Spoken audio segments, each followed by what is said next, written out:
தேவனுடைய நாமம் மகிமை பெறுவதாக. இந்த அருமையான சந்தர்ப்பத்தை தேவன் நமக்கு தந்தவனினால் தேவனை நன்றியுடையதோடு ஸ்தோத்திரிக்கலாம். Praise the Lord.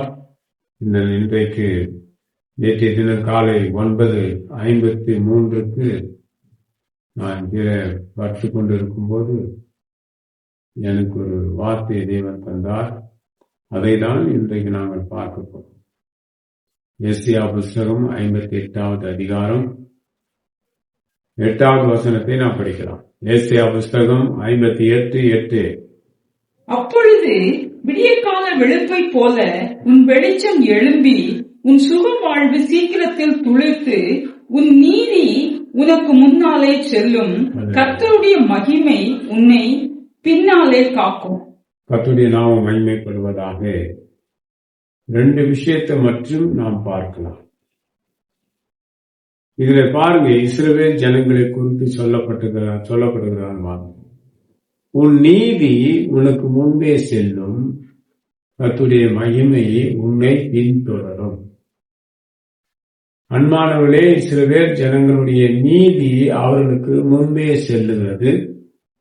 இந்த வார்த்தை விதான், உன் நீதி உனக்கு முன்பே செல்லும், கர்த்தருடைய மகிமை உன்னை பின்தொடரும். இதுதான் கான்செப்ட். அதுக்கு முன்பு பேசல. அன்பான தேவ ஜனமே, தேவனுடைய ஊழியக்காரர்களே, நம்முடைய நீதியானது நமக்கு முன்பே செல்ல வேண்டும். அப்படியானால் நம்மிடத்தில் நீதி இருக்க வேண்டும் என்பதுதான். அநீதியானவைகளை நாம் கையெடுக்காமல் அநீதியானவர்களை நம்மை விட்டு அப்புறப்படுத்திவிட்டு நீதியை நாம் கரத்தில் எடுக்க வேண்டும். நீதி என்றால் என்ன? அருமையானவர்களே, நீதி என்றால் தேவனுடைய வார்த்தையை, தேவனுடைய பிரமாணங்களை கை கொள்ளுகிறது தான் நீதி. தேவனுடைய பிரமாணங்களுக்கு மாறாய் வாழுகிறதெல்லாம் அநீதி. புரிகிறதா? தேவனுடைய பிரமாணத்தின்படி வாழ்ந்து நம்மை அதுக்கேற்றது போல அமைத்துக் கொள்வதுதான் நீதியை அல்லாமல், தேவனுடைய பிரமாணங்களுடைய வாழாமல் தன்னிச்சைப்படி வாழ்கிறது எல்லாமே அநீதி. அநீதி உள்ளவர்களுக்கு முன்பே அநீதி செல்லும். அநீதி யாரெல்லாம் செய்கிறார்களோ அவர் போகையிலே அவர்களுக்கு முன்பு அவர் செய்த பாவங்கள், அநீதிகள் அவர்களுக்கு முன்பே செல்லும். நாம் நீதியை செய்தால் நமக்கு முன்பே நீதி முன்பே போகும். தேவனுடைய வார்த்தைக்கு நாம் கீழ்ப்படிந்திருக்கோம். உபவாசத்தை குறித்து நாம் பார்க்கிறோம். ஏழைகளுக்கும் திக்கற்றவர்களுக்கும் உதவிகளுக்கும் நாம் உதவி செய்கிறது தான் உண்மையான உபவாசம். அது ஒரு நீதி. தேவனுடைய பிரமாணங்களை தனக்கு முன்னே அத்தியாவசியப்படுத்தி வாழ்கிறது நீதி. அது நமக்கு முன்பே சென்றிருக்கிறது. அருமையானவர்களே, 623 பிரமாணங்கள் இருக்கிறது. போன வீடியோவில் 613 பிரமாணத்தை மட்டும் தான் சொல்லியிருக்கிறேன். இந்த 10 கட்டளைகளை நான் சொல்லவில்லை. காரணம் என்ன? இவைகள் வழி வேறு, இவைகளுடைய வழி வேறு. இந்த 10 விவாகம் 5வது அதிகாரத்தில் சொல்லப்பட்ட 10 கட்டளைகள் என்பது செப்பரேட். 613 கற்பனைகள் அதெல்லாம் செப்பரேட். அதன்படியெல்லாம் நம்மளால் வாழ முடியாவிட்டாலும் இதை கை கொள்ளலாம். ஏன்னா அது நமக்கு ஆண்டவர் ஒரு நாள் விசாரித்தால் நாம் என்ன பதில் சொல்லுவோமோ தெரியாது. இது பழைய ஏற்பாட்டு காலத்துது. இதை கை கொள்ள வேண்டிய அவசியம் இல்லை அப்படியெல்லாம் சொல்லுகிறார்கள். தேவனுடைய வசனம் ஒவ்வொன்றையும் நான் கை கொள்ளுறேன். அப்படியானால் ஏன் இதை கை கொள்ளக்கூடாது? ஏன் இதை அத்தியாவசியப்படுத்தக்கூடாது? வேதத்தில் உள்ள 623 பிரமாணங்களின்படி நாம் வாழ ஒப்பு கொடுத்தால் நம்மளால முடியாது, என்னால முடியாது. அந்த 10 கட்டளைகளை நான் ஏன் பிரதானப்படுத்துகிறேன் என்று சொன்னால், அதை தேவன் எனக்கு பிரதானப்படுத்தி காண்பித்தார். காது உள்ளவன் கேட்க கடவன். வனாந்தரத்திலே யோவான் சாமியுடைய சத்தம் தொனித்தது போல இன்றைக்கு இந்த 10 கட்டளைகளை குறித்து உங்களுக்கு அறிவிக்கிறேன். கேட்க சரி இருந்தால் கேளுங்கள், வேண்டாம் என்றால் விட்டு விடுங்கள். உங்க நீதி எப்படிப்பட்டதோ அப்படி வாழுங்கள். எனக்கு நீதி 10 கட்டளை, தேவ பிரமாணம். அவளோட வாய் சொல்லிட்டு அவள் விரல் எழுதிட்டு, அவ்வளவுதான். அன்பானவர்களே, தேவ கிருபையிலே நாம் நிலைத்திருக்க வேண்டும். தேவனுடைய வல்லமையிலே நாம் நிலைத்திருக்க வேண்டும். இப்படி தேவ நீதி நமக்கு முன்பே நமக்குள்ளே இருந்தால் நாம் கடந்து போகும்போது நமக்கு முன்பே நம்முடைய நீதி செல்லும். நீதி என்ன செய்கிறது? மனுஷனுடைய கண்களிலே தயவு தயவு கிடைக்க பண்ணுகிறது. ஐயோ பாவம், பரிதாபம், அவனை விட்டு விடுவோம், அவன் மேல தவறு இல்லை, தவறு அவன் மேல கிடையாது, தவறு நம்ம மேலதான், நாம் எதுக்கு அவனை பழி வாங்க வேண்டும், அவனை எதுக்கு அடிக்க வேண்டும், அவனை எதுக்கு துன்படுத்த வேண்டும், அவனுக்கு எதுக்கு தீமை செய்ய வேண்டும்? பாவம் பாவம், அவன் பாவம், விட்டு விடுவோம் அப்படி என்று சொல்லுகிறதான் மனுஷ தயவு. அன்பானவர்களே, தவறே இல்லாமல் நான் குற்றவாளியாக நியாயம் தீர்க்கப்பட்டு, தவறு செய்யாமலே குற்றவாளியாக நியாயம் சரி, அப்படி குற்றவாளியாக தன்னை சரி பரவாயில்லை என்று ஏற்றுக்கொள்ள. ஆனால் தேவனுடைய பார்வையிலே நான் அநீதி செய்தவன் அல்ல. தேவனுடைய பார்வையிலே நான் குற்றவாளி கிடையாது. மனுஷனு முன்பே நான் குற்றவாளியா இருக்கலாம். தேவனுடைய பார்வையிலே அதன் காலம் வரும்போது யார் குற்றவாளி என்பதை தேவன் ஒரு நாள் நிறுத்துவார். இப்போ என்ன? ஐயோ பாவம், அதான் நமக்கு தயவு பாராட்டத்தக்கதாக தேவன் இரக்கம், நம்முடைய நீதி தான் வேணும். என் மேலதான் ஏகப்பட்ட பழகி இருக்குதுங்க, ஏகப்பட்ட பழகி இருக்கு. பழிதான், பழி சொல்கள் என் மேல நிறைய இருக்கிறது, பொய்யான புகார்கள் நிறைய இருக்கிறது. நான் சொல்லாததை சொன்னதாகவும், நான் பேசாததை பேசினாலும், நான் கேட்காததை கேட்டதாகவும் அறிவித்தவர்கள் இருக்கிறார். அதாவது என்ன சொல்றேன், நான் தேவனுடைய ஜனங்களுடைய கண்களிலே தயவு நமக்கு தேவை. அப்ப தேவனுடைய நம்ம நீதி என்ன அப்படின்னா, நம்ம மனுஷனுக்கு நீதிங்கிறதே கிடையாது. மனிதனிடத்துல எந்த நீதியுமே இல்லை, அவனிடத்துல அநீதி தான் நிறைய இருக்கிறது. ஆனால் இயேசு கிறிஸ்துவின் ரத்தத்தினாலே நாம் கிரியத்துக் கொள்ளப்பட்ட பிறகு தேவ நீதி, தேவனுடைய பிரமாணம் நமக்குள்ளே இருக்கிறோம். அதுதான் நமக்கு முக்கியம். நம்ம நீதி எல்லாம் சாலமோன் சொல்லுகிறார், எங்கள் நீதி துளைத்து போகிற அழுக்கான கந்தைக்கு ஒப்பாயிருக்கிறது, சமமாயிருக்கிறது. அருமையான நம்முடைய நீதி ஒன்றும் இல்லை. நம்முடைய தாய் நம்முடைய பாவத்தில் கற்பம் தரித்தால் நாம் துர்க்குணத்தில் உருவானவர்கள். நமக்குள்ள என்ன நீதி இருக்கிறது? நமக்குள்ளே ஜென்ம பாவங்கள் தான் இருக்கிறது, முன்னோர்கள் செய்த பாவங்கள். அம்மா நான் பாட்டின மாதிரியே இருக்கான், பூட்டின மாதிரியே இருக்கான், இப்படி இருக்கான், பாத்தீங்களா, அவங்கள மாட்டேன். இதுதான் நமக்கு இயேசு கிறிஸ்துவின் ரத்தத்தினாலே கிரியத்துக் கொள்ளப்பட்ட பிறகு நம்ம முன்னோர்களுடைய அக்கிரமங்கள் நம்மை பின்தொடராத வண்ணம் அவைகளுக்கு இடம் கொடுக்காம நாம் வாழ்ந்தோம். முன்னோர்கள் செய்த அக்கிரமங்களின்படி நாம் செய்யாத அவை வரும், செய்யாதபடிக்கு அவைகளை அப்புறப்படுத்த வேண்டும். இப்ப நமக்கிட்ட தேவ நீதி நமக்குள் இருந்தால் அந்த நீதியின்படி நம்மை வாழ வைத்து அந்த நமக்குள்ள தேவ நீதி கிரியை வெளிப்படும். நாம் செல்லும் போது தேவ நீதி நமக்கு முன்பே சேரும். இப்போ ஒயிட் ட்ரெஸ் போட்டிருக்கேன் பாருங்க, ஒயிட். இத எல்லோரும் காண்பித்து விட்டார்கள். வெள்ளை துணி போட்டவங்க தான் பெரிய தேவ மனுஷர், வெள்ளை துணி போட்டவங்க தான் பெரிய பரிசுத்தவான்கள் அப்படின்னு கான்செப்ட் இதை வெளியே காட்டிட்டான். பாத்தீங்களா, வெளிநாடுகளில் போனா இந்த வெள்ளை துணிக்கு மதிப்பு கிடையாது. எல்லா கலர்களிலும் போவார். சாதாரண டிஷர்ட் போட்டு ஜீன்ஸ் போட்டு போய் பெரிய மிராக்கிள் மினிஸ்டே பண்ணிடுவாங்க, அருமையான பிரசங்கம்லாம் பண்ணிடுவாங்க. அன்பானவர்கள், நமக்கு தான் இந்த வெள்ளை துணியை காண்பித்து விட்டதுனால ஜனங்கள் ஒயிட் ட்ரெஸ் போட்டவொன்னு அவங்க பெரிய பரிசுத்தவான்கள் நம்புகிறார்கள். அது உண்மையற்றது. எல்லா கலர்களிலும் நாம் உடை உடுத்த வெள்ளை துணி போட்டால் நமக்குள்ள நீதி இருக்கிறது என்று எப்படி கணிக்க முடியும் சொல்லுங்க? வெள்ளை துணி போட்டால் நமக்குள்ள நீதி இருக்கு என்று சொல்லிட முடியுங்களா? அப்படி அல்ல. அப்ப நமக்குள்ளே நாம் எல்லா கலர்களிலும் உடைகளை போட வேண்டும். ஒயிட்டும் போடணும். ஒயிட்டே தான் நான் போடுவேன் அப்படி என்று நினைப்பீர்களானால் அதுக்கு ஒரு வார்த்தை இருக்குது, ஒளியின் தூதனுடைய வேடம் தரித்தவன் சாத்தான். ஒளியின் தூதன் என்பவர் தேவனுடைய தூதனானவர். தேவனுடைய வெளிச்சத்தை, பரலோகத்தின் வெளிச்சத்தை ஜனங்களுக்கு பிரதிபலித்து காண்பிக்கிறவர். அவருக்கு பேர் தான் ஒளியின் தூதனானவர். அவர் தேவனுடைய தூதன். அவர் தேவனுடைய பட்சத்தில் இருக்கிறவர். அவருடைய வேடத்தை தரித்து சாத்தானானவன் சபைகளிலே கிரியை செய்வான். சாத்தானுடைய யூனிஃபார்ம் என்ன? அன்பானவர்களே, கருப்பு கிடையாது. ஒரு கருப்பு ஷர்ட் போட்டா அவன் கூட்டு தப்பா பேசும்.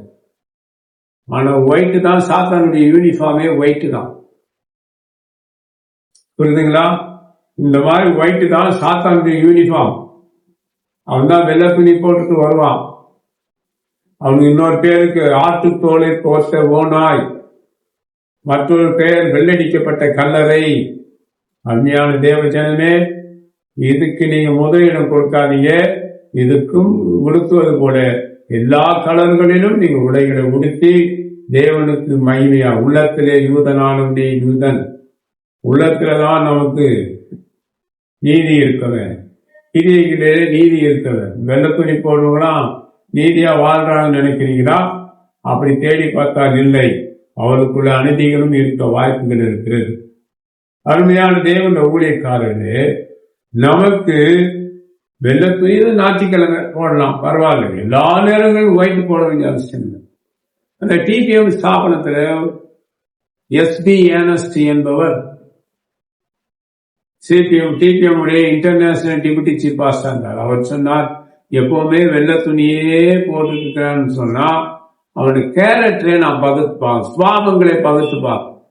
அவனுக்குள்ள கேடான சுபாவங்கள் இருந்தால் அவன் மேல் சேவலுக்குள்ளே இருக்கிறான், சாத்தானுக்குள்ளே பேய்களுக்குள்ள அகப்பட்டு இருக்கிறான்.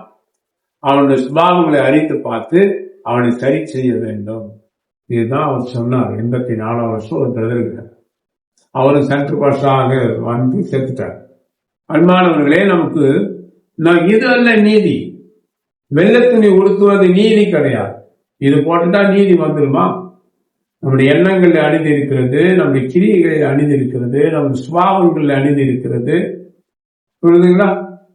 இவைகளெல்லாம் உள்ளே வைத்துக் கொண்டு நாம் வெள்ளடிக்கப்பட்ட கல்லறை போல வாழ்ந்து கொண்டிருந்தால் அங்கு அது நீதி ஆகாது. இதை உடுத்துவது போல எல்லா கலர்களையும் உடுத்த வேண்டும். அதான் நீதி. சுபாவங்கள் தான் நமக்கு நீதி. தேவனுடைய பிரமாணங்களை படி வாழ்கிறது தான் நீதியே அல்லாமல், தேவ பிரமாணத்தின்படி வாழாமல் தன்னிச்சையாக கண்ணுக்கு வாழ்கிறவர்களுக்குள்ளே தேவ நீதி இருக்காது.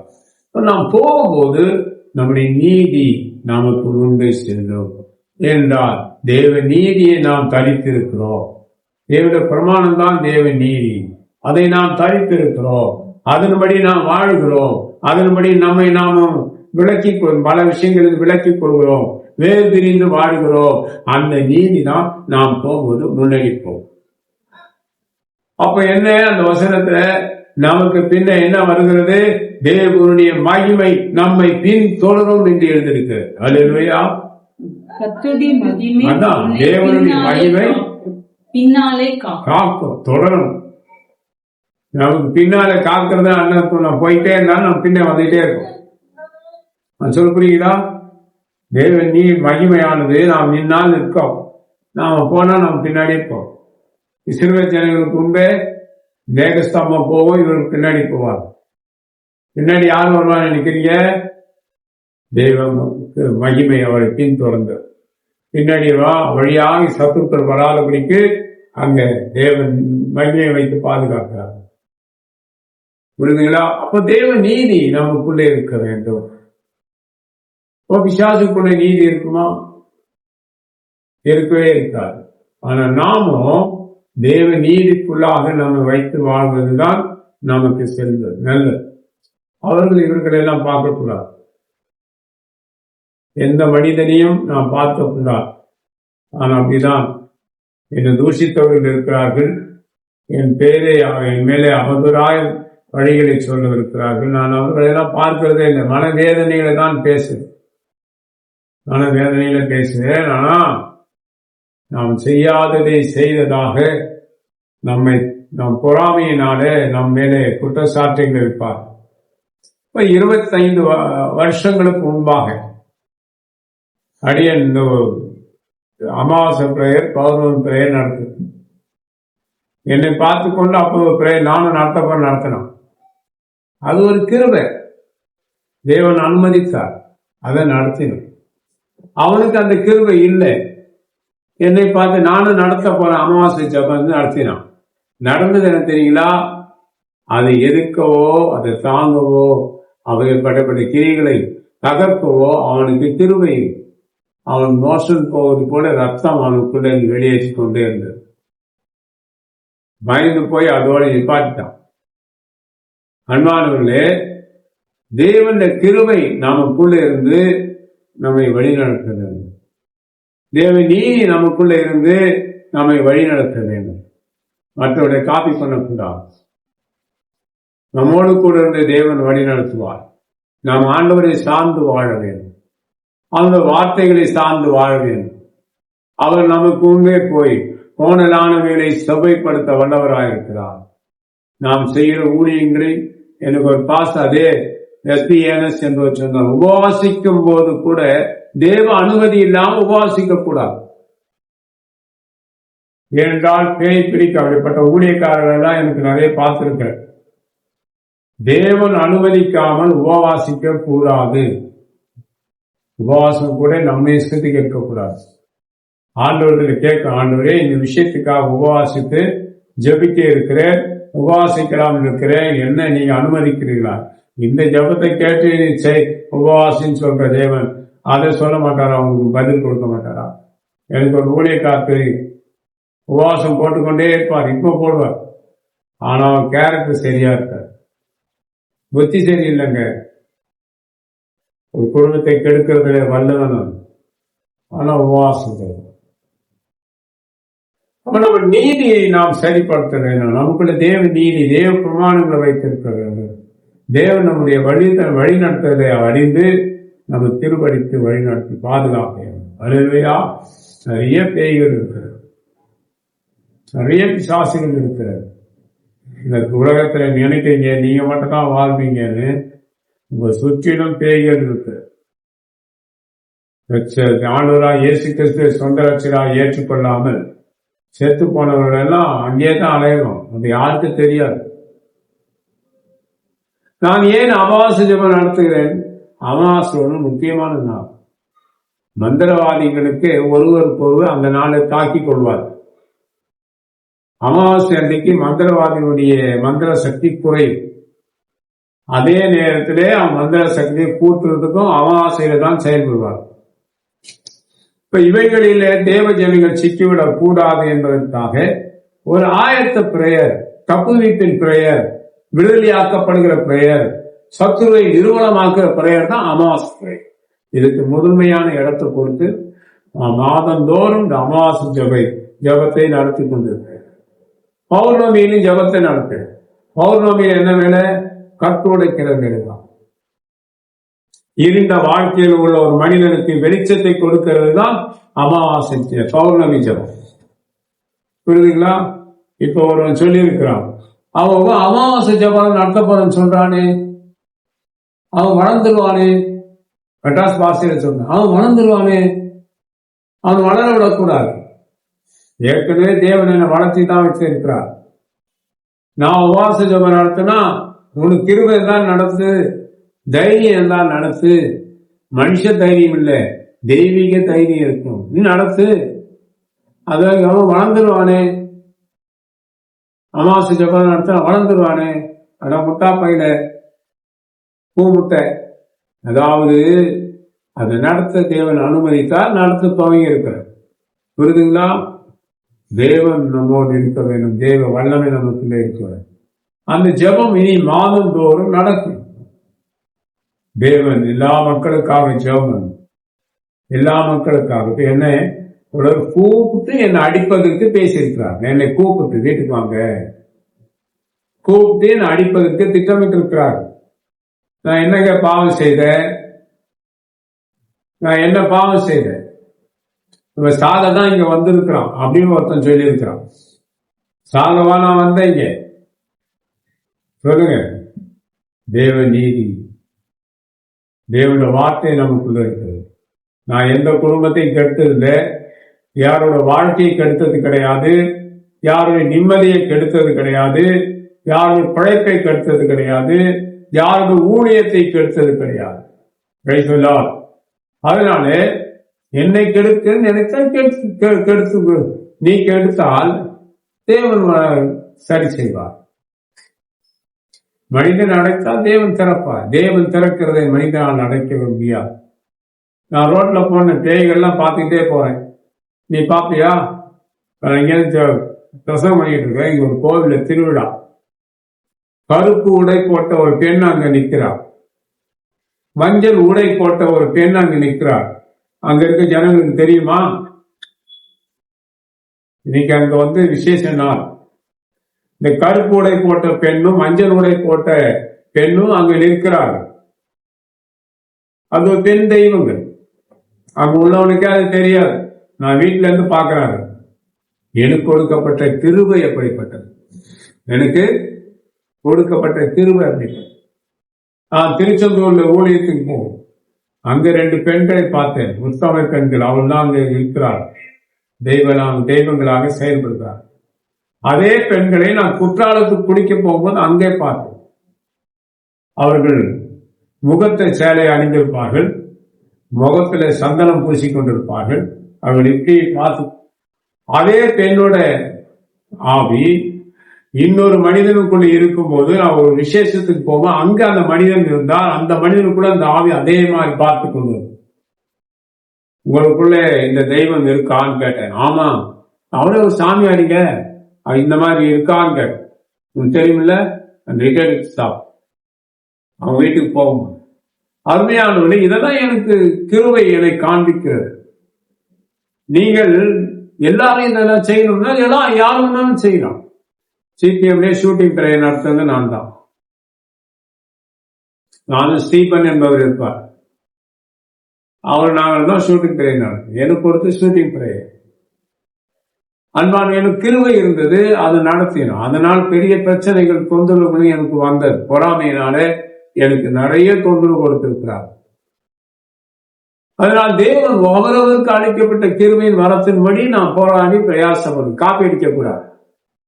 டிஜிஎஸ் இருந்தால் அந்த அங்களை போல சில கண்ணை கறந்து கொண்டே பிரசவம் பண்ணுவான். இப்படி அது அவருக்கு கொடுத்தது, அதை பார்த்து காப்பி அடிச்சு பிரசவம் பண்ணா தேவ வல்லவனுக்குள்ள வந்துருமா? இது காப்பி அடித்து எதையும் செய்யக்கூடாது. நமக்கு ஊழியம் இது ஆண்டோட அனுமதிக்கணும், அவருடைய கிருபை, அதன்படித்தான் நாம் செய்யணும். நம்ம இஷ்டத்துக்கு எதுவும் செய்யக்கூடாது. அப்ப என்னை பார்த்து அவன் சொல்லி இருக்கிறான், இவன் வளர்ந்து விடுவானே, இவன் வளர விடக்கூடாது. நான் வளர்ந்தனால் உங்களுக்கு என்ன நஷ்டம்? அருமையானவர்களே, பொறாமைக்காரர் அநேகர் இருப்பார்கள், கெடுதல் செய்கிறவர் அநேகர் இருப்பார்கள், தீங்கு செய்கிறவர்கள் அநேகர் இருப்பார்கள். நாம் அவர்களை பார்க்கக்கூடாது. நம்ம ஜீவனின் துவக்கமும் முடிவுமான இயேசு கிறிஸ்துவை நோக்கி போகும். நம் மேலே இருக்க சிலுவையை நாம் விட்டுவிடாமல் அந்த சிலுவையை சுமந்து கொண்டே நாம் முன்னே பார்த்து கொண்டேதான் போகணும். இடதுபுறம் வருகிறவனை பார்க்கக்கூடாது, வலதுபுறம் வருகிறவனையும் பார்க்க கூடாது. நமக்கு முன்பே ஒருவர் போகிறார், அவரை பார்த்து கொண்டே செல்ல வேண்டும். பிரியமான கொஞ்ச தூரம் தாண்டி நாம் மேலே போக போக போக நம்ம சிரசில ஒரு கிரீடம் நிற்கும். அல்லேலூயா. அந்த கிரீடம் நம் சிரசிலே வந்தாலே நாம் இந்த சரீரத்தை விட்டு திரிந்து நாம் அவர் ராஜ்யம் சென்று அதுவரையில் நம்ம ஓட்டத்தை தொடர்ந்து செய்கிறது. இந்த போல குப்பைகள், காற்றடித்தால் குப்பைகள் வருகிறது, தூசிகள் வருகிறது, இவைகளெல்லாம் படத்தான் செய்யும். யாராலும் இயேசு கிறிஸ்துவுக்கு சிலுவை அவர் இடையில கொஞ்சம் சோப்பு அதுக்கு வருவா இருந்தார் இல்லையா, அந்த மாதிரி யாராலும் கிடைத்தா உண்டு, இல்லைன்னா இல்லை. நம் சிலுவையை நாம் எடுத்துக்கொள்ளும். நம்முடைய சிலுவையை நான் எடுத்துக்கொண்டு நாம் இயேசு கிறிஸ்துவை பின்பற்றணும். இல்லைன்னா அவருக்கு சீசனாக முடியாது. அருமையான தேவ ஜனமே, நம்மை பாதுகாக்கிறதுலே தேவன் குறியா இருக்கிறார். நம்முடைய கையில நீதி இருக்கிறது. அவளை அடிச்சிடலாம், கூப்பிட்டு அடிச்சிடலாம், கொண்டுடலாம், இதெல்லாம் உங்களுக்கு ஈஸி தான். ஆனா எனக்கு தேவ நீதி. நான் இதெல்லாம் செய்ய முடியுங்களா? சொல்லுங்க. நான் அதெல்லாம் செய்ய முடியுங்களா? நான் செய்ய முடியல. அடிக்கிறியா? சரி, அடிச்சுட்டு போ. அடி வாங்கி கொண்டு வந்துடுது. முடிவு தேவனுடைய தரத்தில் இருக்கிறது. என் மேல குற்றமா இல்லை மற்றவன் மீது குற்றமா? என்னை அடித்தால் அடிச்சு போங்க, வாங்கிக்கிறேன். நீதி செய்கிறவர் தேவன். அவனவன் செய்த நன்மைக்காக தீமைக்காக தக்க பலனை அடைய கொடுக்கக்கூடிய நாள் வரும். அவ்வளவுதான். அன்பானவர்களே, நமக்குள்ள இருக்க நீதி நம்மை பின்தொடர வேண்டும், நமக்கு முன்பே செல்ல வேண்டும். தேவனுடைய மகிமை நமக்கு பின்பே நிற்க வேண்டும். நடந்தான் அங்கிருந்து போறேங்க. அதாவது திருநெல்வேலி என்று கோயில்பட்டி வரேன். 80 கிலோமீட்டர் ஸ்பீட்ல நான் வண்டியில வந்துட்டு இருக்கேன். அந்த கயத்தாறு என்கிற இடத்துல வந்து விபத்து பிரிவு அப்படின்னா அந்த இடத்துல நிறுத்து பகுதி என்று எழுதியிருப்பார். அப்படி வரும்போது 10 நிமிஷம் கூட 10 அடி இல்லை, ஒருவன் நிர்வாணமாய் என்னை கிராஸ் பண்றான். நிர்வாணமாய். அது முன்ன அந்த இடத்துல அந்த ஆள் இல்லை. மேடு நிர்வாணமாய் ஒருவன் கிராஸ் பண்ண ஒரு செகண்ட் அப்படின்னா இந்த 80 கிலோமீட்டர் வேகத்தில் வருகிற அந்த வண்டி அவர் மேல பாய்ந்திருக்கும். அந்த இடத்துல காப்பாற்றுவதற்கு யாருமே கிடையாது. அது விபத்து பகுதி. அது யாரும் இல்லைங்க. அது ஒரு முனி. என்னங்க? முனி. கிராஸ் பண்ண செகண்ட் அது மேல இடித்திருப்பேன். அது போயிருக்கும். அது ஒன்றும் செய்யாது. வண்டியோடு ரோல் ஆகி அங்கேயே கிடந்தது. என் ஓடி வந்து காப்பாற்ற அந்த இடத்துல ஆறு நடமாட்டமே கிடையாது. எல்லா இடங்களிலும் தேவன் நம்மோடு இருந்து நம்ம இரக்கம் பாராட்டி நம்மை காப்பாற்றுகிறார். இந்த ரோட்ல பேய்கள் யாரெல்லாம் தேவையில்லாம வேகமா வாகனங்களில் செல்கிறார். பைக்ல பாத்தீங்கன்னா ஒரு வேலையே இருக்காது. ஆனா வேகமா போவான். அவன் வேகமா போனங்க. அவன் முதுகுல 10 பேய் ஏறி உட்கார்ந்து, அவனுக்கு பின்னாடி பேய் உட்கார்ந்து. அதுதான் இயக்கம். தன்னை அறியாமலே அவன் வேகமாக வண்டி ஓட்டுவான். அவன் எங்கேயாவது கீழே வந்து ஜீவிப்பா இவனோட போயிடும். அடுத்த வண்டியில ஏறி உட்கார்ந்து. சரி, இப்படி நடந்துட்டேன். பஸ்ல வந்தா பஸ்ல ஒரு ஆள் இப்படி உட்கார்ந்து கொண்டு இருக்கிறார். கண்ணை தந்து பார்த்தா இல்ல, நல்லா கண்ணை மூடினா உட்கார்ந்து. அவ பாருங்க, செத்து போனது பேய்கள் எல்லாம் பஸ்ல போவோம், ட்ரெயின்லயே வரும், பிளைட்லயே போவோம். அவங்களுக்கு பாஸ்போர்ட் வேண்டாம், விசா வேண்டாம், டிக்கெட் எடுக்க வேண்டாம். இங்க இருந்து வேற எங்கன்னா பிளைட்ல ஏறிட்டு அதான் ஆகும். இப்படி நிறைய இருக்கிறது. நம்ம பின்தொடர்ந்தே வரும். அதனால்தான் சொல்கிறேன், வேகமாய் வாகனங்களை இயக்க வேண்டும் என்று விரும்ப வேண்டாம். நீ 200 கிலோமீட்டர் ஸ்பீட்ல காரை கொண்டு போக நினைப்பாய். ஆனா 1000 கிலோமீட்டர் ஸ்பீட்ல உன் கார் போகும்.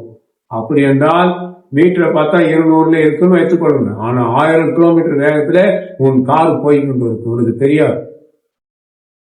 அது ஆவிகள் தள்ளும், உன்னை பின்தொடர்ந்து வரும், தள்ளும்.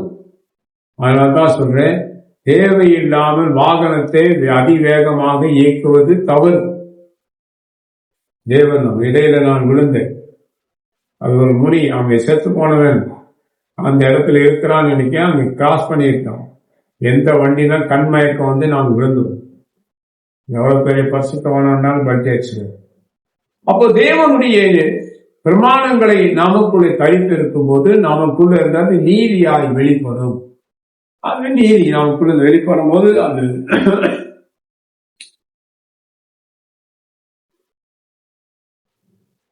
நமக்கு முன்பே செல்லும். தேவ மகிமை நமக்கு பின்பே இருக்கும். இந்த வாழ்க்கை தான் நமக்கு தேவைப்படுகிறது. அல்லேலூயா. கவனித்தீர்களா? என்னங்க இதே பேசுங்க. இந்த வாழ்க்கை தான் நமக்கு தேவை. நம் தேவனாய் இயேசு கிறிஸ்து நமக்குள்ளே நீதியாய் இருக்கிறார்.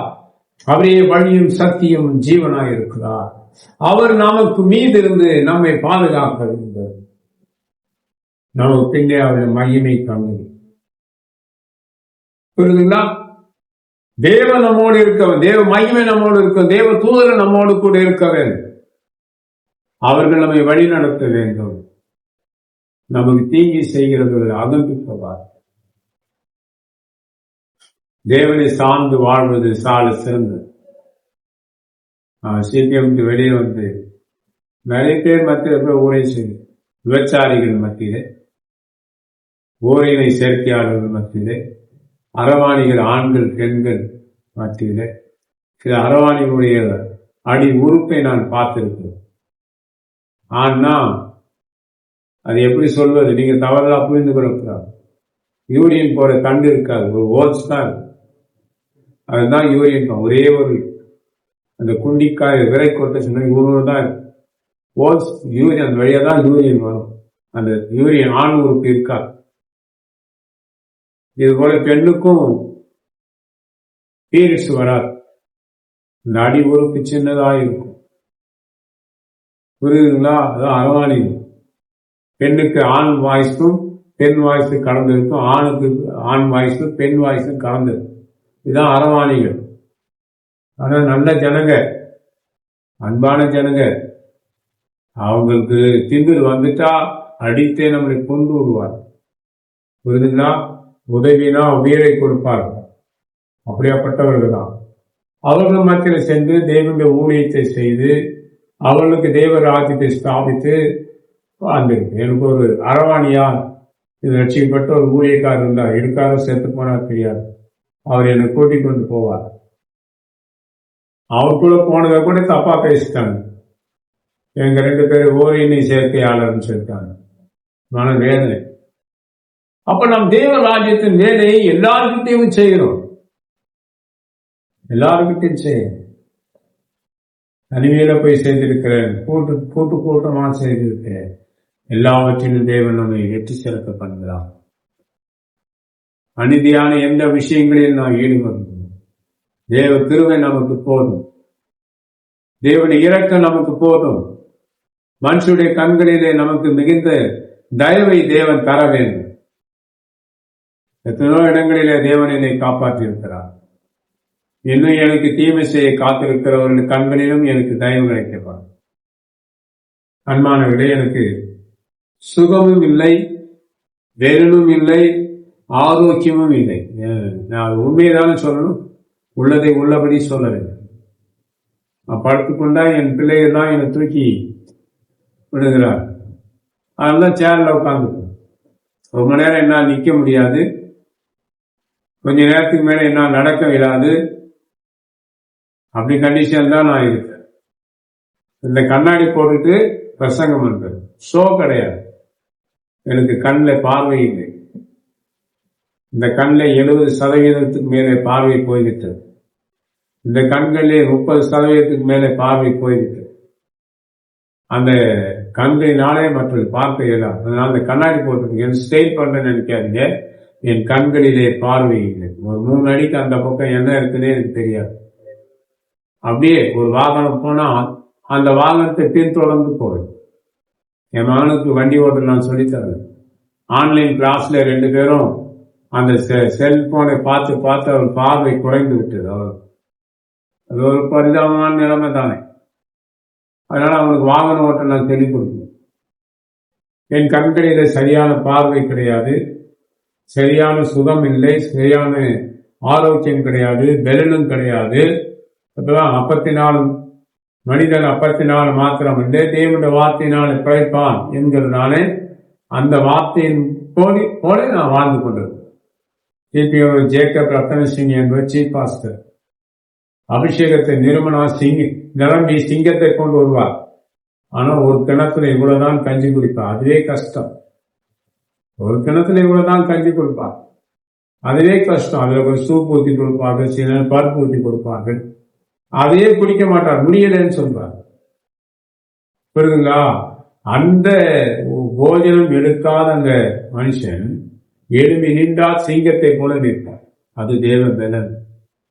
நம்மை பலப்படுத்துகிற கிறிஸ்துவினாலே எல்லாவற்றையும் செய்ய நமக்கு பலன் உண்டு என்கிறதான் நம்பிக்கை. எனக்கு அன்பானவர்களே, தேவன் நம்மை பலப்படுத்த நல்ல இங்க இருந்து நான் கொஞ்சம் தூரம் நடக்க முடியாது, ஆசைப்பட்டால் நடக்க முடியாது, என்னால் நின்று முடியாது. எனக்கு சுகர் திடீர்னு லோவாகிடும். திடீர்னு லோவாயிடும். இந்த பிளாட்ஃபார்ம் பிளாட்ஃபார்ம்லயே படுத்துக்கிறோம். அப்படியே சில உட்கார்ந்து பார்க்க முடியல, பிளாட்ஃபார்ம்லயே படுத்துக்கிறோம். ரயில்வே ஸ்டேஷன்ல மட்டும் இல்லை, எல்லா இடத்துலையும் பிளாட்ஃபார்ம்ல படுத்துக்கிறோம். திடீர்னு லோவாகும். நான் அந்த கண்டிஷன்ல வாழ்ந்து கொண்டிருக்கிறேன்.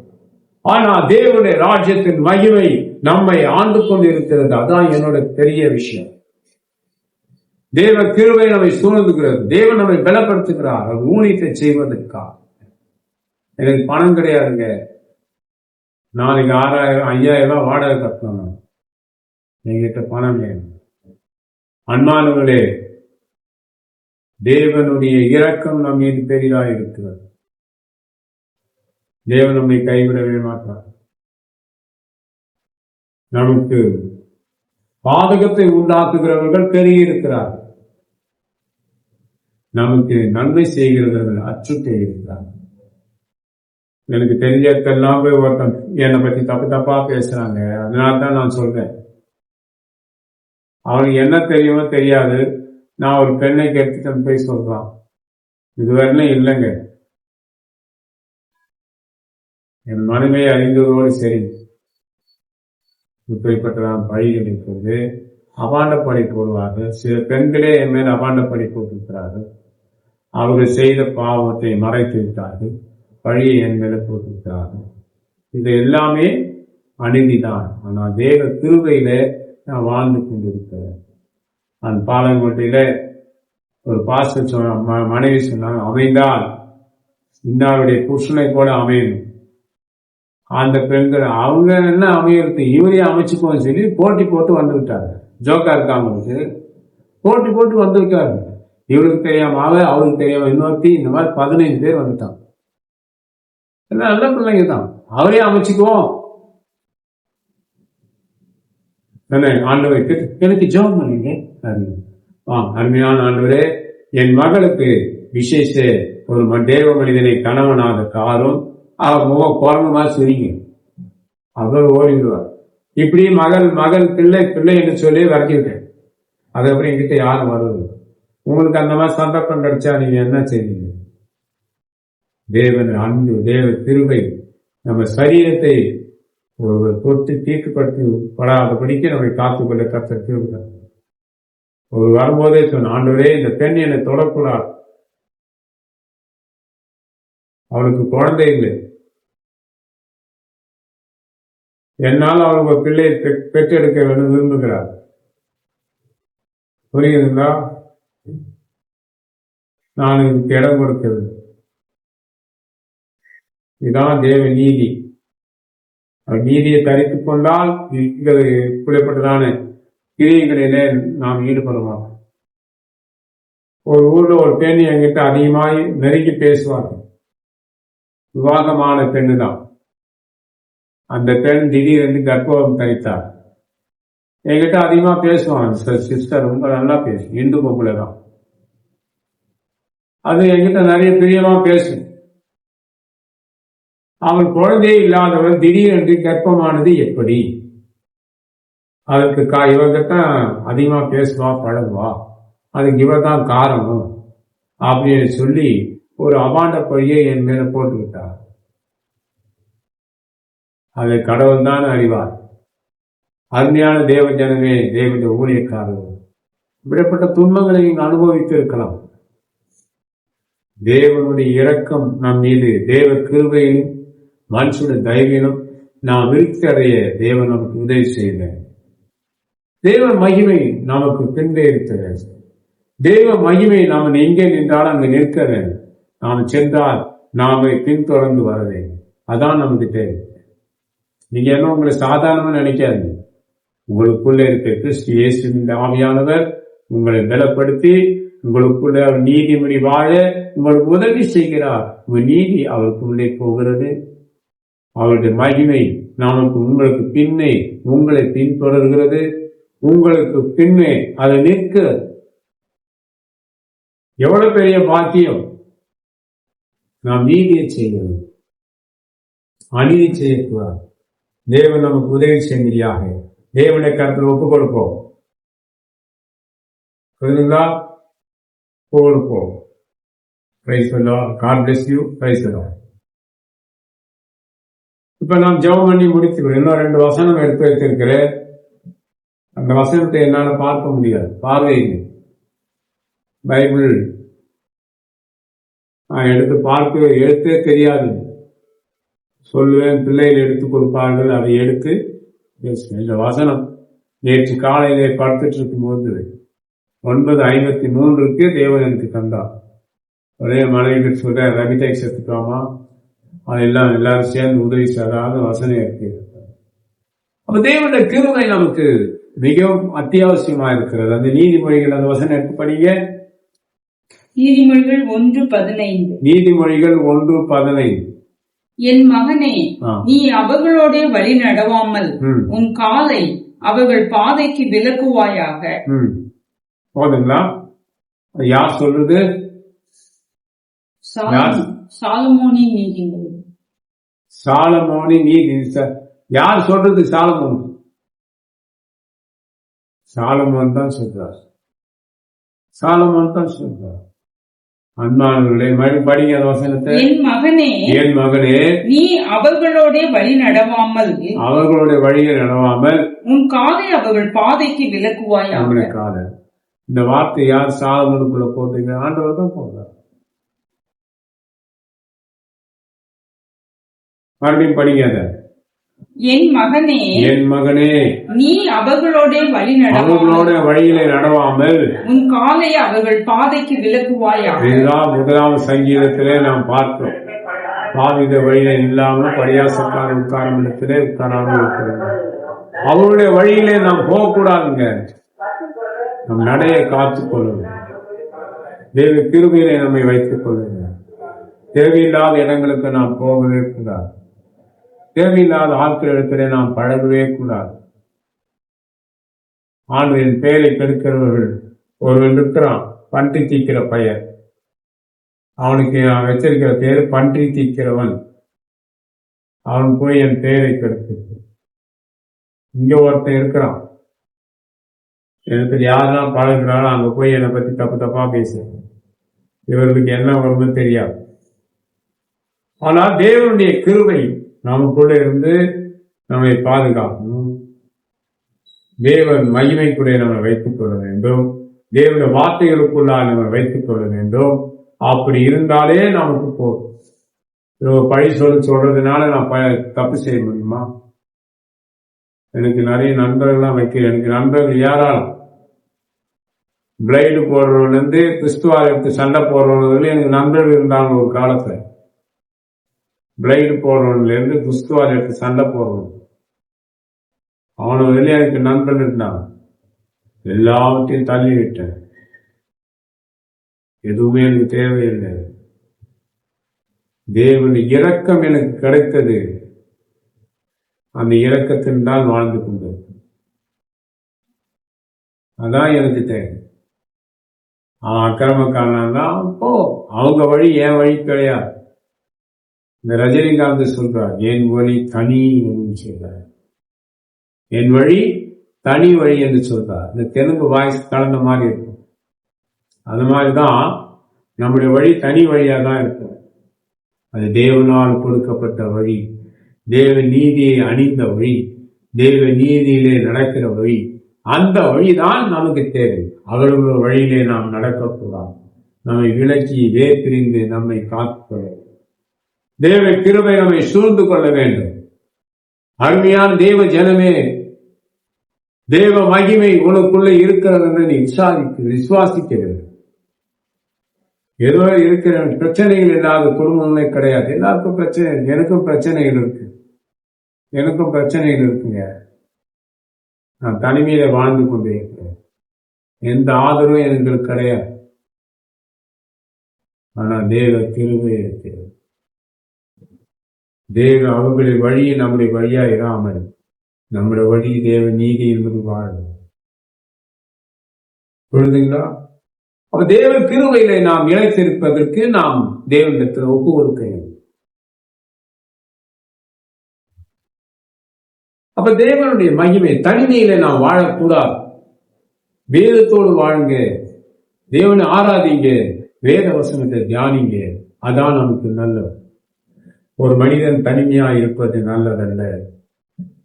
அதுதான் ஒரு சினிமா படத்துல ஒரு பழைய பாட்டு இருக்கு.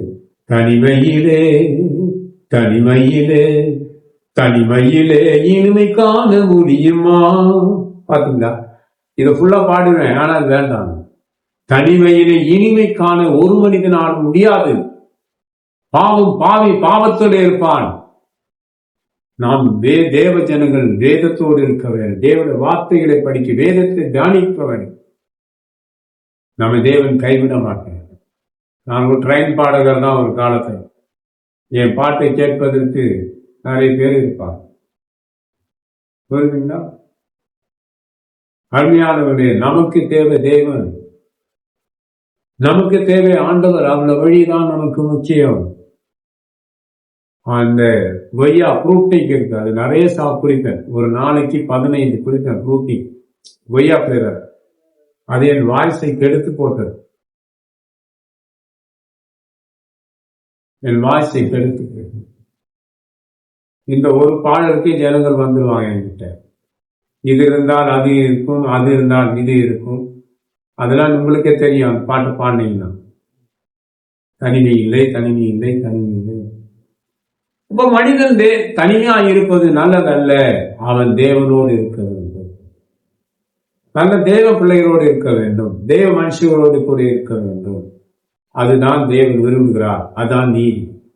நாமளும் தேவனோடு இருக்க வேண்டும். தேவ மனுஷனோடு இருக்க வேண்டும். நல்லவர்களை செலக்ட் பண்ணுங்கள். சீயோனிலே பாவிகள் திகைத்துக் கொண்டிருக்கிறார்கள். சபையிலும் இதை போல திகைத்துக் கொண்டிருக்கிற பாவிகள் உண்டு. அப்படிப்பட்டவர்களுக்கு விலகு. நீதியை தரித்துக் கொண்டு வாழ்கிறவர்கள் யார்? அநீதியான காரியங்களை தங்களை ஈடுபடுத்தாதவர்கள் யார்?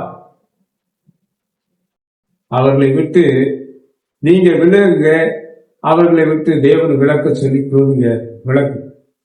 அப்ப நீங்க சொல்லணும், என்னங்க பாஸ், அவங்க உங்களை விட்டு விலகி போறாங்க. போனால் போகட்டும் போ, அதான் ஆண்டவர் சொல்றார். நீயும் போக மனதா இருந்தால் போ. அவன் போனால் போயிட்டு போறான், அதை பத்தி கவலை இல்லை. நீ போக மனதா இருக்கிறியா? கிளம்பு, இடத்த காலி பண்ணு. எப்பவுமே தனிமையாய் சிலுவையை சுமந்து கொண்டு ஆட்டுக்குட்டியானவரை பின்பற்றுகிற ஒரு வாழ்க்கை தான் நமக்கு தேவை. அவன் ஊழியக்காரனோ விசுவாசி யாரா இருந்தாலும் சரிதே, மனைவி ஸ்தானத்தை இன்னொரு பெண்ணை வைக்கவே கூடாது.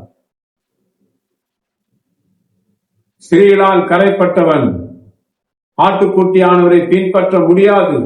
விசுவாசியா இருந்தாலும் ஊழியக்காரன். மனைவி என்பது வேறு, மனைவி ஸ்தானம் என்பது வேறு. அப்படியே வேற வழியில செல்கிறவர்களுக்கு என் மகிமை அவர்களுக்கு கொடே என்று வார்த்தை இருக்கு. நாம் உத்தமமாக கண்ணியமாய் வாழ்ந்தால் போதும், தேவன் நம்மை கைவிட மாட்டார். 1000 பேர் 1000 பழிகளை சொல்லலாம். கனி இருக்கிற மரத்துல தான் கல்லெறி வரும். கனி இல்லாத இடத்துல கல்லெறி வராது. அவர் ஒரு புலனடி கதை உங்களுக்கு தெரியும். திராட்சை பழத்தை பார்க்கிறது, அது மனம் இனிப்பு வாய்ந்ததா இருக்கிறது அதுக்கு நன்றாக தெரியும். ஆனா எட்டி எட்டி பார்க்கிறது எட்ட வேண்டும். அதனால அது என்ன சொல்லுகிறது? சீச்சி, இந்த பழம் புளிக்கும். அது தனக்குள்ளே தேர்த்திக்கிறது, இந்த பழம் புளிக்கும், அதான் எனக்கு கிடைக்க மாட்டேங்குது. ஒரு நன்மைக்காக போராடி நாம் பிரயாசப்பட்டு நன்மை அடைய நாம் பிரயாசப்பட வேண்டும். இது தேவ சித்தம் இல்லை, அதான் நமக்கு கிடைக்கிற. அது தேவ சித்தம். இது ஒரு தெவில்க, இது ஒரு பேய். உன்னை எந்த விதத்திலும் வாழ்வடைய கூடாதபடி தடுக்கிறதானே அந்த தேவ சித்தம் என்று சொல்லுகிறதானே ஒரு பேய். அந்த கான்செப்டை உனக்குள்ள வைத்திருக்காது, அது புறம்பாக்கி போகும். தேவ சித்தமே தேவனுடைய பிரமாணம் தான், அதுக்கு மிஞ்சினது எதுவுமே கிடையாது. உங்களை போல பிற தேசிங்க தேவனத்தில் அன்பு கூறுங்க, நல்லவைகளை உங்களுக்குள்ள வைத்துக் கொள்ளுங்க, அதான் தேவ சித்தம். ஒரு பொருளை கிடைக்கலன்னா அது தேவ சித்தம் இல்லை அப்படின்னு விட்டுறக்கூடாது. போராடி பிரயாசப்படுங்க, அது ஒரு பலன் தரும். வேலைக்கு கம்பெனிக்கு போனேன், போராடினா தானே வேலை கிடைக்கும். சும்மா அந்த வேலை கிடைக்குமா? போய் கேட்கணும். 4 இடத்துல அன்பானவர்களே, தேவ நீதியை தரித்துக் கொள்ளுங்கள், தேவனோடு வாழுங்கள். தேவன் நம்மை கைவிட மாட்டோம். நம்மை நான் நிறைய புறமாக்கப்பட்டிருப்பேன். நிறைய பேர் என்ன பரியாசம் பண்ணி புறமாக்குறாங்க. விசேஷ தன்மை என்னன்னா, எனக்கென்று கொடுக்கப்பட்ட கிருபையிலே வாழ்ந்து கொண்டிருப்பேன். அவன் தந்தானா, இவன் தந்தானா, அவன் எனக்கு கெட்ட பேர் சொன்னானா, இவன் எனக்கு கெட்ட பேர் சொன்னானா, அதை பத்தி எனக்கு கவலையே இல்லை.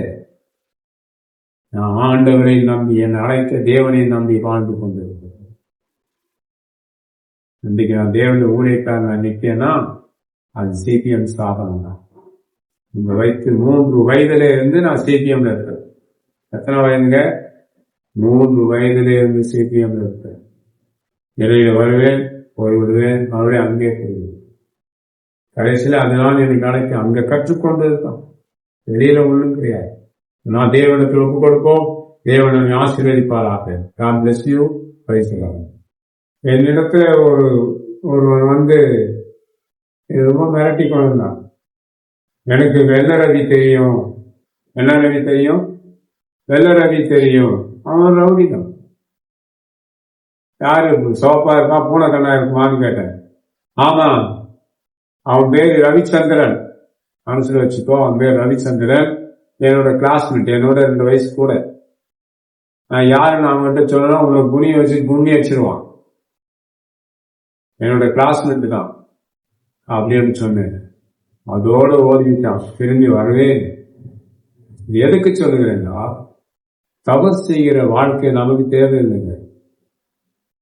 தவறு செய்கிற வாழ்க்கை நமக்கு தேவையில்லை. தேவன் நம்மை காப்பாற்றுவார். தேவன் நம்மை வழிநடத்துவார். பட்டயத்தை எடுக்கிறவங்க பட்டயத்தினாலே மடிப்பு போவாங்க. ஆண்டவர் போதும். அவங்ககிட்ட எப்பவுமே பிஸ்துவாடு இருக்கும். வெள்ளரன்கிட்ட என் நண்பன் தான்.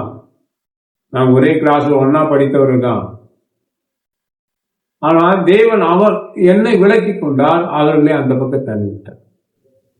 அவர்களுக்கு வழி வேறு, எனக்கு வழி வேறு. தேவன் என்னை இழுத்து கொண்டார். தேவன் என்னை இழுத்து கொண்டார். அன்பானவர்களே, தேவ நீதியை தரித்து வாழ்வோம். தேவன் நம்மை கைவிட மாட்டார். எல்லா தீங்களுக்கும் நம்மை விலக்கி ரட்சிப்பார். நாம் பால் வழிகளில் செல்லக்கூடாது. என் மனைவிதான் எனக்கு மனைவியா இருக்க வேண்டும் என்று தேவ நீதி. தேவன் எனக்கு என் மனைவி, இந்த மனைவியை தான் எனக்கு மனைவியா வைத்திருக்கிறார். புரியுதுங்களா? தேவன் நமக்கு உதவி செய்வார். தேவன் நம்மை கைவிட மாட்டார். நம்முடைய வாழ்க்கையை தேவன் சரிப்படுத்துவார். அவர் செட்டைகளில் மறைவிடங்களிலே மறைத்துக் கொள்வார். நாம் மந்திரவாதிகள் மத்தியில் ஊழியம் செய்திருக்கிறோம். சமீபத்தில் ஒருத்தன் போட்டான், மண்டையை போட்டான். என்கிட்ட உங்களுக்கு ஒரு உதவி கேட்டு நீதி செய்யாமல் போனா மண்டையை போட்டான். அவன் நிலைமை அவனு தான் முடிந்தது பாருங்க. நமக்கு தீங்கு செய்தவர்களுக்கு தீங்கு செய்வதற்கு ஆட்களை தேவன் வைத்திருப்பார். நமக்கு அநீதி செய்தவர்களுக்கு அநீதி செய்வதற்கு தேவன் ஆட்களை வைத்திருப்பார். நம்மை ஏய்க்கிறவனுக்கு, நம்மை ஏய்த்தவனுக்கு அவனை பார்க்கும் பெலசாலியை அவனுக்கு தேவன் நிறுத்தி அவன் பூமியில் இராதபடி வேறு அறுப்புண்டு போகச் செய்வார். தேவ கிருபைதான் நமக்கு விஷயம். இந்த கையை நான் தூக்க முடியாதுங்க. இந்த கை ஒரு முறை விழுந்து இந்த கை இவ்வளவுதான் இருக்கும். என் பிள்ளைகளுக்கெல்லாம் அந்த இது மேல தூக்க முடியாது, இந்த கையை உயர்த்த முடியாது. ஒரு பிரேயர்ல போனேன், ஒரு சொன்னாலும் ஒரு ஊழியக்காருடைய கை உயர்த்த முடியாமல் கஷ்டப்படுறீங்க. இப்ப அந்த கை உங்களுக்கு சுகமாகன்னு சொன்னாங்க. சிவமணி சொன்னா கையை உயர்த்துங்க, டபால் மட்டும் கை நீண்டு. ஹாஸ்பிட்டல்ல சொன்னாங்க ஜவ்வு கிழிஞ்சிட்டு 2 அது ஒன்றும் செய்ய முடியாது, ஆப்ரேஷன் தான் பண்ணணும். ஒரே ஜபம், கை சரியா போகும். இப்ப இந்த கை பாரு எவ்வளவு தூரம் உயர்த்த. இப்ப இந்த கை கிராக் கட், அதுக்கு என்ன சொல்லுவாங்க? ஷோல்டர் ரப்பர் என்று சொல்லுவாங்க. அது ஜாம் ஆயிட்டு இந்த பக்கம் படுக்க முடியாது, ஜாம் ஆயிட்டுங்க. இந்த கையை வச்சு எல்லாமே செய்ய முடியாது. ஒரே சைட் தான் இப்போ நான் படுத்து கொண்டிருக்கேன். இந்த பக்கம் திரும்பிட்டு ஏறணும்னா முடியாது, மரண வேதனை. என் காலெல்லாம் சக்கையா பிரிச்சு எடுத்துட்டான். கீழே விழுந்து பேண்ட் போட நடக்க முடியும். அப்ப தேவனுடைய கிருபை தான் நமக்கு ஆளு. என் மனைவி சொல்றாங்க, அங்க போனா இங்க போனா. நானே வர்மா படிச்சவன் தான், நோட்ஸ் எல்லாம் எடுத்து கொடுத்துட்டேன். எனக்கு இது போய் ஜாம் ஆயிடுங்க. இந்த கை அதிகமா செயல்படும். தேர் கொட்டினா ஒரு 100 தேர் கொட்டினா எப்படி இருக்கும் அப்படி இருக்கு. அப்படிதான் வாழ்ந்து கொண்டிருக்கு. என்னால அடிப்பதற்கும் பலன் இல்லை, அடி வாங்குவதற்கு பலன் இல்லை, அடிப்பதை பிளாக் பண்ணுவதற்கும் தடுப்பதற்கும் பலன் இல்லை. அன்பானவர்களே, எனக்கு நல்ல சுகம் இல்லை, நல்ல பலன். வரி ஆவா அடிச்சுட்டு போறதான் அடிச்சுட்டு போ, நான் அடி வாங்கிப்பேங்க. அடி வாங்க எனக்கு பலன் இல்லை. சேரத்தை மறைச்சு வச்சு உள்ளுக்குள்ள நல்ல பலன் கிடையாது. அப்ப தேவனுடைய இரக்கம் தான் நம்மளை பாதுகாப்பு. இந்த கையை வச்சு மேக்சிமம் எதுவும் செய்ய முடியாது. வலி, வேதனை, இரவு பகல்மா வேதனை தான். இப்படி கொடுக்கிற பாருங்க, பேர் வலிக்குது. அவனை தீ வைத்துக் கொள்ளதான் இருப்பார். தேவன் நம்மை பாதுகாப்பார், தேவனை பராமரிப்பார், தேவன் நம்மை கைவிட மாட்டார். தேவன் நீதி நம்முடைய நீதியா இருக்கட்டும். தேவ நீதி நம் நீதியா இருந்தால் நாம் செய்த நீதி கீழே நமக்கு முன்பே செல்லும். அவருடைய நமக்கு பின்னே நிற்கும். அந்த வாழ்க்கை தான் கிறிஸ்து தேவ ஜனங்களுக்கு தேவை. அந்த வாழ்க்கை தான் தேவனுடைய ஊழியக்காரர்களுக்கு தேவை. இப்படிப்பட்ட வாழ்க்கை வாழ்கிறவர்களுக்கு மோசமான புத்தி வராது. மோசமான புத்தி வராது. மோசமான புத்தி வருதுன்னா உங்களுக்குள்ள நீதி இல்லை, தேவ மையம் பின்னே இல்லை. அதை புரிஞ்சுக்கிட்டு உங்களை நீங்க சரிப்படுத்தணும். ஆண்டவர் வருவார், அவன் எப்போ வருவாருன்னு தெரியாது, நாம தான் அவன் சந்திக்கவன். ஆனால் தேவ நீதி உனக்குள்ள இருந்தால் பொல்லாத சுபாவங்கள் உனக்குள்ளே நீ வைத்திராதபடி அவைகளை அப்புறப்படுத்தி போடணும். தீங்கான காரியங்களை என் கண்களுக்கு முன்பே நான் வைத்ததில்லை என்று ஒரு பரிசுத்தவான் சொல்வார். தீங்கான காரியத்தை எனக்கு முன்பாக, என் கண்களுக்கு முன்பாக நான் வைத்தது இல்லை என்று சொல்கிற ஒரு வாழ்க்கை உங்க வாழ்க்கையில் இருக்கிறது. தீங்கான எவ்விதமான விஷயங்களில் நமக்கு முன்பே வைக்க கூடாது. நீதியை தரித்து நாம் வாழ்வது சால சிறந்தது. தேவ கிருபைக்குள்ள மறைத்துக் கொண்டு வாழணும். இந்த பூமியிலே சாதாரணமாக ஒரு பெரிய செல்வந்தனாய் வாழ்வதே பெரிய விஷயம். தேவ நீதியை தரித்து வாழ்வதே சால சிறந்தது. அதனால் தேவ நீதியை தரித்துக் கொண்டு ஒரு மகிமையை நமக்குள்ள தக்க வைத்துக் கொண்டு வாழ்வோம். தேவன் நமக்கு உதவி செய்வார். ஜெபிக்கிறாங்களா? மகா பரிசுத்த தேவனின் அருமையான சந்தர்ப்பத்துக்காக துதிக்கிறோம். எங்களுக்குள்ளே நீதியை நீர் வைத்திருக்கிறேன். உடைய நீதி எங்களுக்குள்ளே எங்களை பிரதிபலிக்க செய்யட்டும். எங்களுக்குள்ளே நாம் நீதி செய்கிறவர்களாய் வாழ உதவி செய்யும். எங்களுக்குள்ளே எங்கள் நீதி கடந்து போகட்டும், நீதி கிரிகள் கடந்து போகட்டும். எங்களுக்கு பின்பே ஆண்டவரின் மகிமை தங்கி இருக்கட்டும். உங்கள மகிமை எங்களை பின்தொடரட்டும், எங்களை காப்பாற்றட்டும். உன மக்களுக்கு உதவி செய்யுங்க. எல்லா தடைகளையும் அப்புறப்படுத்தி போடுங்க. தேவராட்சியம் எங்களை மூடி பாதுகாக்கட்டும். தேவனுடைய அணுப்பெருகம் நம்மோடு இருக்கு, எங்களோடு இருந்து எங்களை வழி நடத்துது, பாதுகாவலைத்தார். நேற்று இன்று என்று மாறாத உங்களுடைய பிரசனத்தினால் எங்களை ஆளுகை செய்வாங்க. எங்கள் சத்துருக்கள் எங்கள் தீங்கு செய்ய நினைக்கிறவர்கள் எங்களை சாதகமாய் மாற்றித்தார். எங்கள் மேல் அவதூறாய் பேசினவர்கள், பழி சொன்னவர்கள், அவர்கள் எங்களுக்கு சாதகமாய் மாற்றித்தார். ஆண்டவரே, எங்களை காத்து வழிநடத்தும் பாதுகாப்பை தாக்கும்.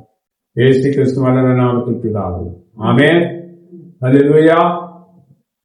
God bless you. Praise God.